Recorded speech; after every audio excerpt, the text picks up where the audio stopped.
ఎన్నికల notification విడుదలయ్యాక stay ఇవ్వకూడదని supreme court judgement ఉందని దాన్ని పరిగణలోకి తీసుకోకుండా హైకోర్టు స్టే ఇవ్వడం దుర్మార్గపు చర్య అని రాజ్యసభ సభ్యుడు ఆర్ కృష్ణయ్య అన్నారు. 42% రిజర్వేషన్లకు వ్యతిరేకంగా హైకోర్టు స్టే ఇవ్వడాన్ని నిరసిస్తూ ఈ నెల 14న తలపెట్టిన బంద్ను విజయవంతం చేయాలని ఆర్ కృష్ణయ్య పిలుపునిచ్చారు. ఈ మేరకు కాచిగూడలో ఏర్పాటు చేసిన సమావేశంలో బీసీ న్యాయవాదులతో పాటు 22 ప్రజా సంఘాలు బంద్కు మద్దతుగా నిర్వహించిన సమావేశంలో ఆర్ కృష్ణయ్య పాల్గొన్నారు.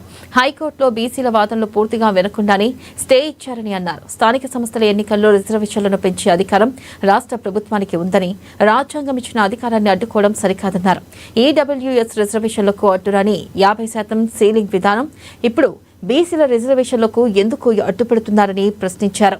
ఇక ఇన్నేళ్లుగా అగ్రకులాల ముఖ్యమంత్రులు మంత్రులుగా అధికారాన్ని చెలాయించారని, కానీ బీసీలు సర్పంచులవుతుంటే జీర్ణించుకోలేకపోతున్నారని మండిపడ్డారు. ఇక బీసీ ఉద్యమం గ్రామ గ్రామానికి వెళ్లిందని, ఈ నెల 14న బంద్ అనంతరం తీవ్ర రూపం దాల్చుతుందని హెచ్చరించారు.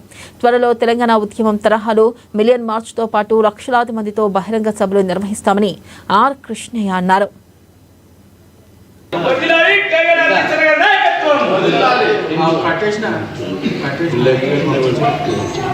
రాష్ట్ర వ్యాప్తంగా బంద్ జరపాలని చెప్పి నిర్ణయించడం జరిగింది.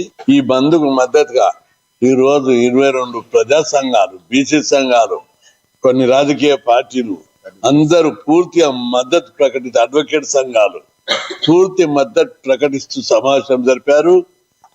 ఈ సందర్భంగా రాష్ట్ర ప్రజలందరికీ నేను విజ్ఞప్తి చేస్తున్నా, ఈ కేసుపై స్టే ఇవ్వడం అనేది దుర్మార్గం. ఎట్టిస్తారు స్టే?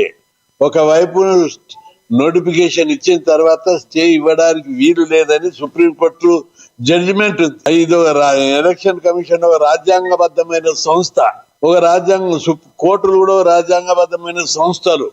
ఒక రాజ్యాంగబద్ధ సంస్థ నిర్ణయాలలో ఇంకొక రాజ్యాంగబద్ధమైన సంస్థ స్టే ఇవ్వడం అనేది చాలా దుర్మార్గం. ఈ స్టే